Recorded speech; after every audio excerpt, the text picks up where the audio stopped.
La Voz de América presenta.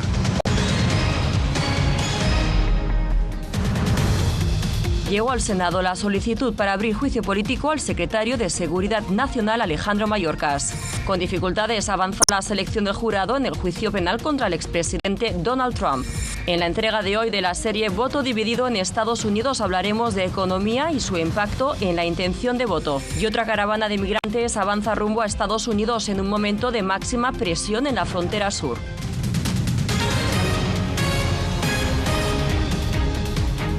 Hola, ¿qué tal? Bienvenidos a esta emisión del Mundo al Día. Desde Washington les saluda Carolina Valladares.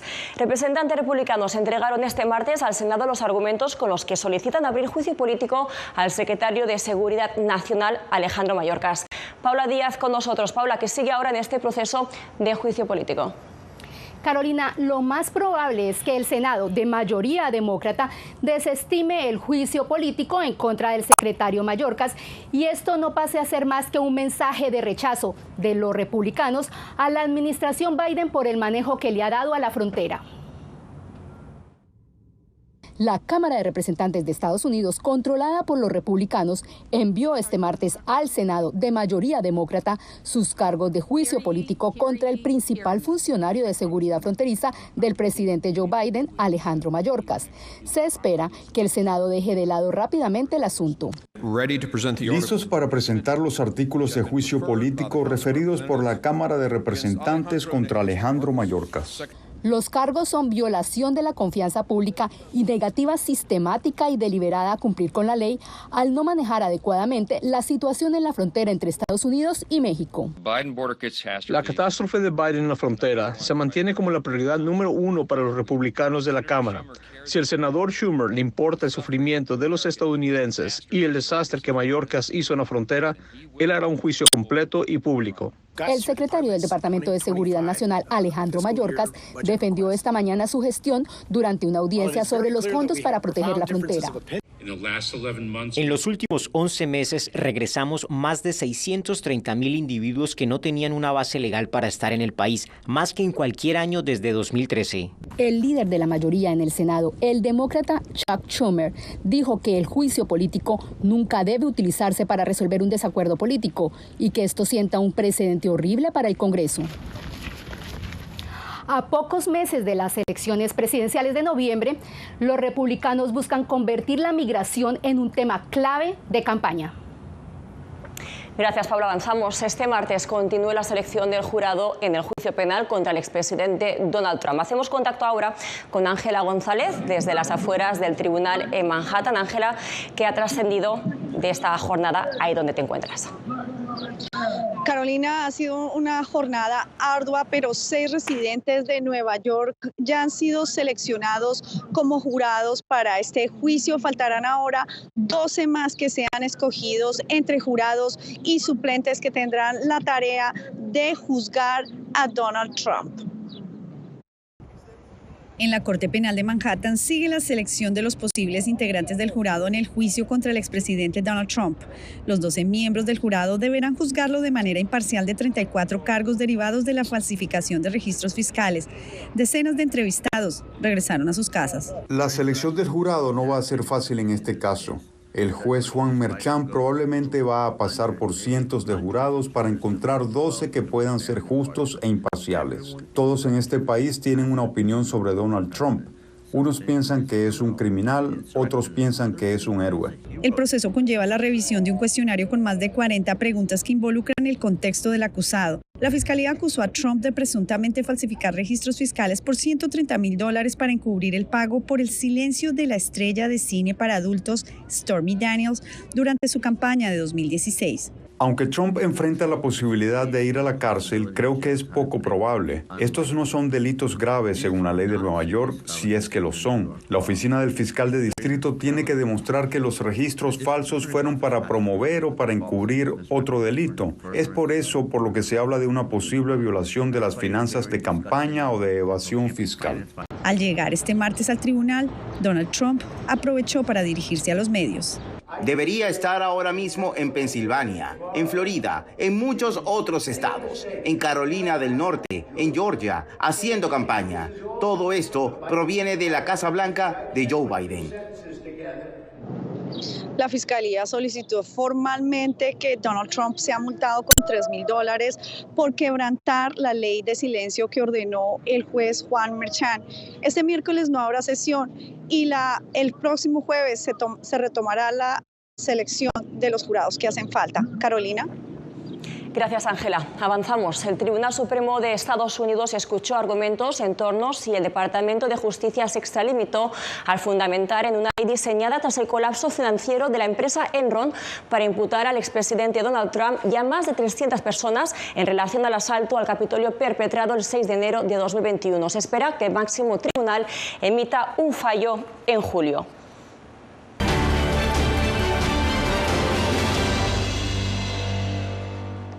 Los altos costos de los alimentos, la gasolina y la vivienda están entre las preocupaciones de los votantes estadounidenses, quienes ven la economía como una prioridad de cara a las elecciones de noviembre.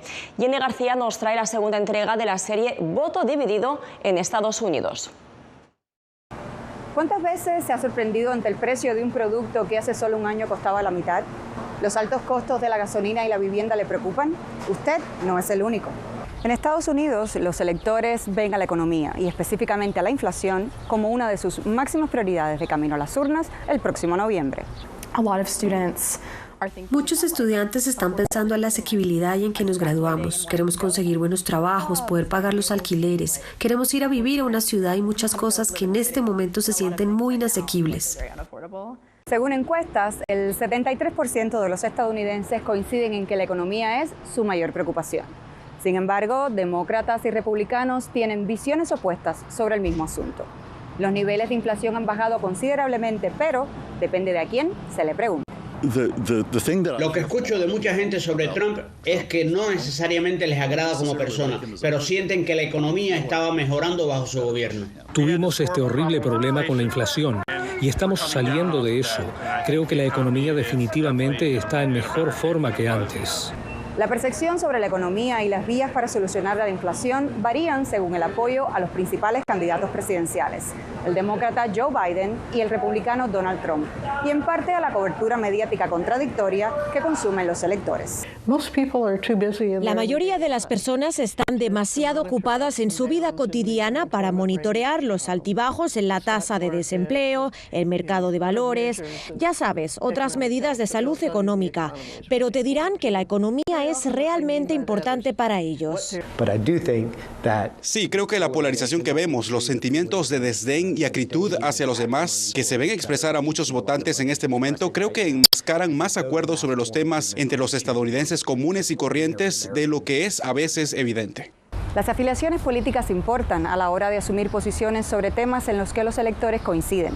Una tendencia que refleja el sentimiento de polarización que vive Estados Unidos solo 6 meses de unas elecciones cruciales para su futuro. Jenny García, Voz de América, Washington. Avanzamos. La Comunidad de Estados Latinoamericanos y Caribeños busca definir una posición en bloque sobre el allanamiento de la Embajada de México en Quito. Óscar Ortiz está en Honduras, país que ejerce la presidencia temporal de ese organismo. Óscar, ¿qué ha trascendido de la reunión? Adelante. Carolina, así es, un gusto saludarte. Efectivamente, hay determinaciones en el desarrollo de esta cumbre de la CELAC aquí en Honduras, prácticamente donde está la presidencia pro tempore. Se ha determinado que Claribel Vallecillo, representante de negocios de Honduras en Ecuador, sea llamada por instrucciones de la presidenta Xiomara Castro, esto en búsqueda de representar o agenciar un derecho internacional y que se respeten los valores cívicos y democráticos. Durante la reunión de los líderes de la Comunidad de Estados Latinoamericanos y Caribeños, CELAC, el presidente de Venezuela, Nicolás Maduro, ordenó el cierre de la embajada y los consulados venezolanos en Ecuador, argumentando solidaridad con el gobierno de México. He ordenado cerrar nuestra embajada en Ecuador, cerrar el consulado en Quito, cerrar de inmediato el consulado en Guayaquil. Y es que el ingreso de fuerzas ecuatorianas a la Embajada de México en Ecuador y el respeto a la condición de asilo del expresidente ecuatoriano Jorge Glass son los temas en la reunión de los países miembros de la Comunidad de Estados Latinoamericanos y Caribeños, CELAC. Los presidentes de los 32 países miembros del organismo fueron convocados por la mandataria de Honduras, Xiomara Castro, quien ejerce la presidencia rotativa del bloque. Nuestros presidentes, nuestras presidentas de América Latina y el Caribe, quienes nos definan cuál será la hoja de ruta para seguir presionando por el cumplimiento de las normas del derecho internacional, respetar la condición de asilo del señor Jorge Glass. El analista Graco Pérez subraya la necesidad de buscar consensos ante la división ideológica que reina en la CELAC. América Latina está sufriendo en este momento esa degradación de la aplicación del derecho internacional y la instrumentalización de las organizaciones, porque obviamente existe una separación ideológica muy marcada. El gobierno de Honduras considera que el ingreso de fuerzas policiales de Ecuador a la Embajada de México en Quito representa un uso indebido de la fuerza que viola el principio de inviolabilidad de las sedes diplomáticas. Pero algunos países miembros de CELAC, como Argentina, Costa Rica, Paraguay, Perú y Uruguay, objetaron la convocatoria de la cumbre de presidentes, alegando que carecía de consenso. Y es precisamente el punto de vista de varios analistas que aseguran que la CELAC debe buscar los consensos necesarios, esto para tomar determinaciones y así fijar una sola posición, evitar tanto ideologías tanto de izquierda como de derecha. Postura que, según el canciller Enrique Reina, es el mensaje que quiere transmitir la presidenta Xiomara Castro, un mensaje de paz y diálogo para que los gobiernos de Ecuador y México prácticamente estén en base a ley trabajando como dos naciones hermanas. Gracias, Óscar, por el reporte.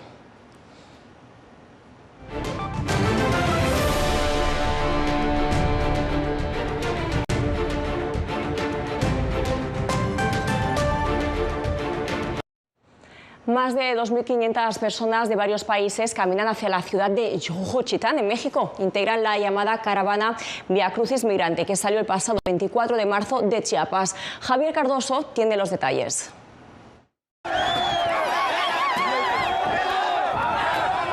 Entre empujones y golpes, más de 2.500 migrantes se enfrentaron a la Guardia Nacional en la carretera panamericana. Nos están mintiendo, nos quieren llevar a otro lado para detenernos a todos y la verdad no es así.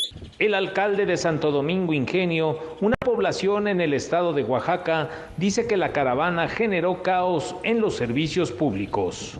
Lo que se ha generado alrededor de todos los espacios públicos pues es la generación de basura, generación de focos de infección, de necesidades fisiológicas que tienen que hacer. Buscan llegar a la ciudad de Juchitán y los guardias pretendían impedirle el paso. Vamos buscando una meta, llegar a Estados Unidos. El territorio mexicano nos ha atendido el personal excelente, pero ellos ya empiezan a tomar represalias contra esta caravana. Llevan 4 semanas cargando una cruz. El objetivo es llegar a la Ciudad de México. Lo que queremos es llegar al DF. Por favor, permítanos cruzar sus calles, permítanos cruzar su carretera. Y es que solo desde ciudades ubicadas por encima del paralelo 19, tales como la Ciudad de México, las personas pueden pedir citas en Estados Unidos a través de la aplicación CBP One. Javier Cardoso, Voz de América, México. Y en Puerto Príncipe, la capital de Haití, algunos habitantes están hartos del control de las pandillas y de la violencia que sufren desde hace años. En abril de 2023 surgió una iniciativa de civiles contra la violencia. Sandrine Exil tiene este reporte. Justicia y seguridad por mano propia. El movimiento Bois-Calais, en el que los ciudadanos persiguen y a veces matan a presuntos miembros de bandas, se ha extendido en Puerto Príncipe. Ahora protegen sus barrios entre barricadas, carros y cercas, una práctica que también ha puesto en riesgo a la población. No creo que las barreras garanticen la seguridad, ni siquiera para la gente que vive en esas zonas. Lo más importante es abordar de verdad el problema de la inseguridad, pero nos negamos a hacerlo. Muchos inocentes son víctimas de esta práctica. Hoy, si entras en una zona donde nadie te conoce, corres el riesgo de morir. Esta práctica se observa en la capital desde hace un año, concretamente en zonas que han sido atacadas por pandillas. Además de las vallas, la gente está organizando grupos de autodefensa. Estos grupos están formados por policías locales y civiles que viven en las zonas, por lo que a veces van armados. Si el Estado existiera de verdad, la gente no pondría barreras. Si el Estado existiera, un ciudadano no podría poner barreras en el barrio. Si el Estado existiera, no habría barreras a la entrada de D+2. El Estado no existe. Hoy en día es la gente la que tiene que cuidar de sí misma. Según la ONU, al menos 1.436 personas no implicadas en los actuales intercambios violentos fueron asesinadas, heridas o secuestradas entre el 1 de enero y el 29 de febrero de 2024. Estas cifras indican un aumento del 40% en el número de víctimas en comparación con los 2 meses anteriores. Voz de América, Puerto Príncipe. Hacemos una pausa y al regreso la policía de Phoenix está en alerta por la extrema violencia con la que 2 de sus agentes fueron atacados en eventos separados.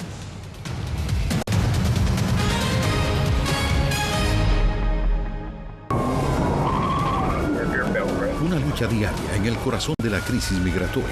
Un negocio multimillonario que explota sin piedad la vulnerabilidad de miles de migrantes. Es solo por el dinero, realmente no me importa. Un documento periodístico que se introduce en las entrañas de la lucha de las autoridades tejanas contra la industria criminal del tráfico de migrantes. Tras las huellas del coyote, tráfico migratorio en Texas. Muy pronto, en todas las plataformas de La Voz de América. Hola, soy Natalie Salas Guaitero, conductora de La Voz de América. Desde pequeña desarrollé un gran deseo por darle voz a aquellos que son invisibles por una u otra razón. Ya ha sido reforzada. Me enorgullece ser parte de La Voz de América, un equipo en el que la ética y la búsqueda de la verdad siempre son el norte.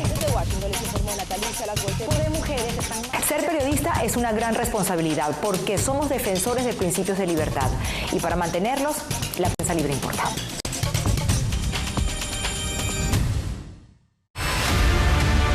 No concibo una democracia sin periodistas. El libreto manda a un conflicto constante con la prensa independiente, con los medios de comunicación. Periodismo, la prensa libre importa. Una coproducción de La Voz de América con nuestras afiliadas en la región. Se ejerció esta profesión con mucho miedo. ¿Cuántos periodistas van muertos ya por decir la verdad? Disponible en vozdeamerica.com. Soy Fabiola Chambi, corresponsal de La Voz de América en Bolivia. Retratar la complejidad de mi país para una audiencia internacional le ha dado una nueva perspectiva a mi labor como periodista. Desde esa mirada descubro en el día a día que el trabajo que realizo en La Voz de América me ha permitido dar vida a los valores del periodismo profesional. Aquel que les informa a ustedes, nuestras audiencias, con balance, precisión y profundidad. Porque en La Voz de América, la prensa libre importa.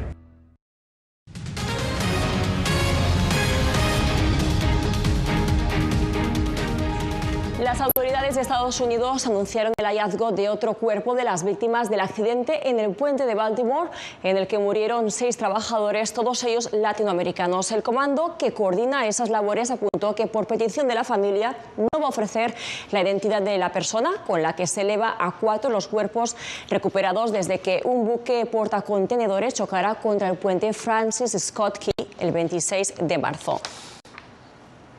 La policía de Phoenix se encuentra preocupada por la extrema violencia de la que 2 de sus agentes fueron víctimas en incidentes separados que fueron captados en vídeo. Rubén Pereira tiene los detalles.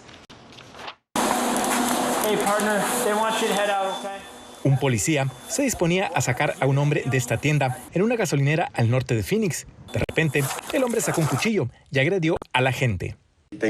Salvaron la vida de nuestro oficial esa noche y no se puede exagerar el compromiso de ellos para detener a este hombre. Se refiere al guardia de seguridad y a un empleado de la tienda quienes inmediatamente después de la violenta agresión contra el agente inmovilizaron al sospechoso.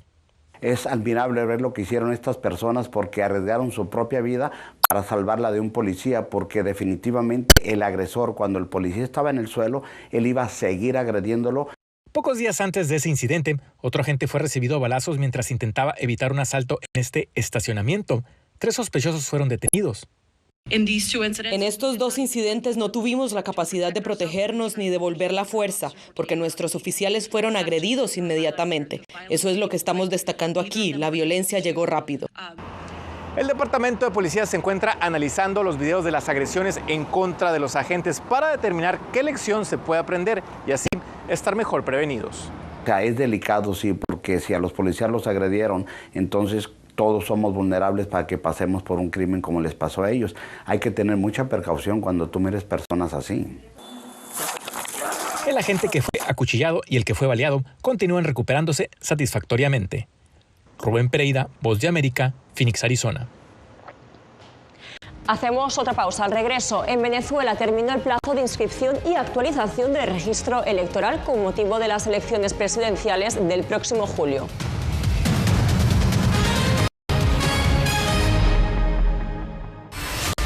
Los asesinatos abiertos contra periodistas. Periodismo, la prensa libre importa, una producción especial de La Voz de América. La situación de los periodistas en Bolivia cada vez es más peligrosa. Disponible en vozdeamerica.com. Una madre rusa busca desesperadamente a su hijo desaparecido en territorio ucraniano durante la guerra. Las autoridades militares y el presidente de su país no han respondido a sus reclamos. ¿Su última esperanza? Ir a Ucrania y encontrarlo ella misma. Mom, все будет хорошо, я тебя люблю. La búsqueda de Olga. Все будет хорошо. Давай. Disponible en todas las plataformas de La Voz de América. Llenó de orgullo a su nación conquistando títulos alrededor del mundo.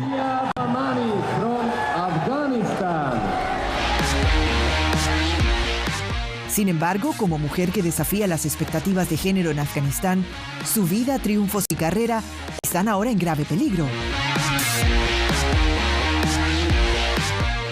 Rompiendo un tabú. Ahora, en todas las plataformas de La Voz de América. Actualidad. Que la inteligencia artificial va a estar presente en nuestro día a día. Intentan sacarse de encima a trabajadores. Análisis. El cambio climático está teniendo muchísimos impactos que afecta siempre a los más vulnerables. La región necesita ayuda. Debate. Proteger a las escuelas con armamentos. Es una total ridiculez, inverosímil. Con la información más allá de los titulares. Todas las semanas por La Voz de América. Desde Washington, le saluda Gonzalo Abarca. La intolerancia es una característica, no la excepción. Periodismo, la prensa libre importa. Una coproducción de La Voz de América y CDN. No puedo mirar hacia otra parte cuando veo lo que está ante mis ojos. Disponible en vozdeamerica.com.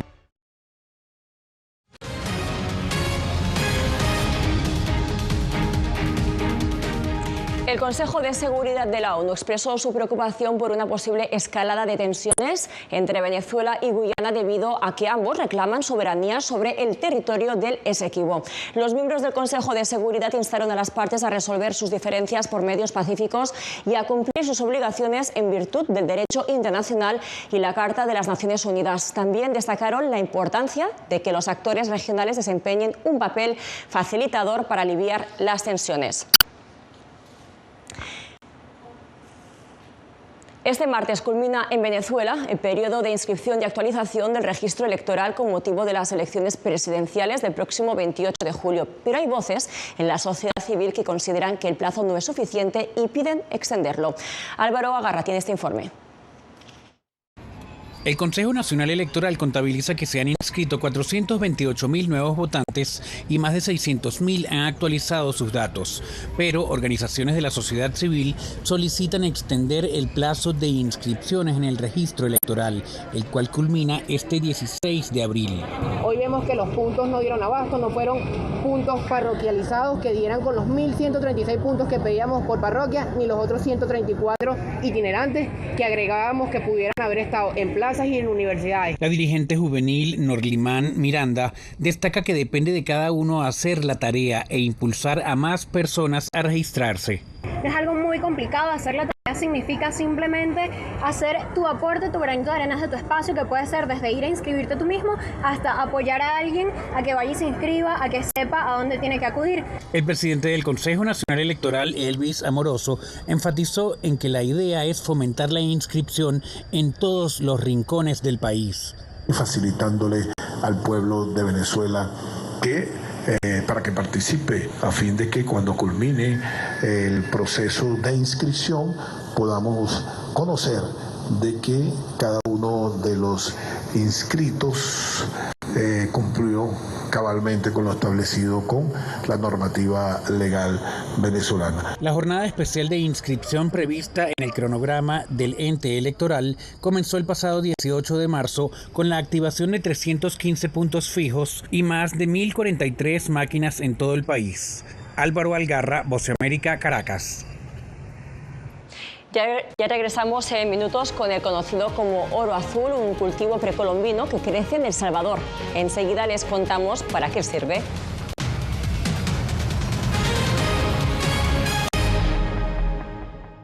Soy Néstor Aguilera, corresponsal de La Voz de América en el Ecuador. Informar sobre la realidad de un país exige una alta dosis de responsabilidad periodística, más aún cuando las noticias evolucionan a cada instante. Aquí en La Voz de América encuentras noticias veraces, precisas y balanceadas, valores profesionales que motivan a trabajar día a día para informarte de manera profunda sobre los temas que más impactan tu vida diaria. Porque en La Voz de América, la prensa libre importa. Actualidad. Que la inteligencia artificial va a estar presente en nuestro día a día. Intentan sacarse de encima a trabajadores. Análisis. El cambio climático está teniendo muchísimos impactos que afecta siempre a los más vulnerables. La región necesita ayuda. Debate. Proteger a las escuelas con armamentos. Es una total ridícula, es algo inverosímil. Con la información más allá de los titulares. Todas las semanas por La Voz de América. Desde Washington, le saluda Gonzalo Abarca. ¿Quieres mantenerte informado de primera mano? Únete a nuestro canal de WhatsApp. Lo que ocurre en Estados Unidos, América Latina y el mundo directamente a tu celular. Escanea el código que ves en pantalla y conéctate con las noticias para recibir información veraz y balanceada. Noticias de última hora, reportes originales y verificación de información. Porque en La Voz de América, la prensa libre importa. Soy Gonzalo Abarca, presentador de La Voz de América. Cada semana, desde nuestro programa Foro, programa de análisis y debate, vamos más allá de la noticia, con los temas de interés que ocurren en Estados Unidos e impactan en toda la región. Desde La Voz de América, tengo el privilegio de moderar debates y confrontar ideas diferentes. Así nuestra audiencia se puede formar su libre opinión y tomar sus decisiones bien informadas. Porque en La Voz de América, la prensa libre importa. Et j'avais décidé de reprendre le micro et la plume. Periodismo, la prensa libre importa, una producción especial de La Voz de América. Parce que pour moi, le silence pas qu'une option et je voulais reprendre pour faire échec à la terreur. En vozdeamerica.com.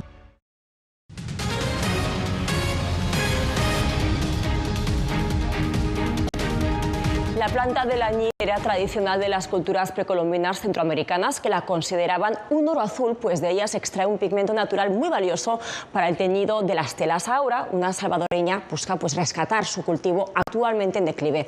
Claudia Saldaña nos trae esta historia. Silvia Hernández ama la naturaleza, pero tiene un amor especial por el cultivo de la planta de añil, conocida también con el nombre de jiquilite en la lengua prehispánica náhuatl. Mire, qué lindo está usted. Está lista para corte.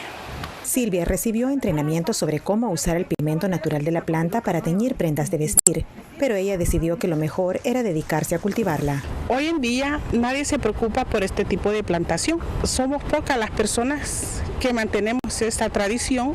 Novelia Díaz fue instructora de Silvia en un taller impartido por la empresa hidroeléctrica Sensunapan. Asegura que durante muchos años el añil sostuvo la economía de El Salvador como principal producto agroexportador, pero decayó ante el cultivo del café y ahora pocas personas lo cultivan. La complejidad del establecimiento, el manejo, la extracción, hay poca gente que lo hace. El añil crece solo una vez al año. Al fermentar, oxidar y secar la planta, se obtiene un pigmento azul cuyo valor en el mercado es muy alto. Esta planta era el oro azul, le llaman ellos el oro azul, ¿verdad?, de nuestros antepasados. Hoy en día, un kilo de polvo de añil puede costar hasta $300. Es una buena oportunidad que existen las personas que se dedican al cultivo de añil, porque tienen la oportunidad de tener demanda. Mi sueño es poder hacerme pequeña empresaria, ¿verdad?, de añil. Además, Silvia quiere fundar una pequeña escuela para enseñar cómo cultivar la planta y mantener viva la tradición. Claudia Saldaña, Voz de América, El Salvador. Siguiendo la tradicional ceremonia en la antigua Olimpia, en Grecia, este martes tuvo lugar el encendido de la antorcha de los Juegos Olímpicos de París. La actriz griega Meri Mina encendió la antorcha para el inicio del relevo entre Grecia y Francia, lo que marca la recta final de los 7 años de preparativos para el inicio del evento deportivo el 26 de julio. Así nos despedimos de esta emisión. Les acompañó Carolina Valladares. Que tengan un feliz día.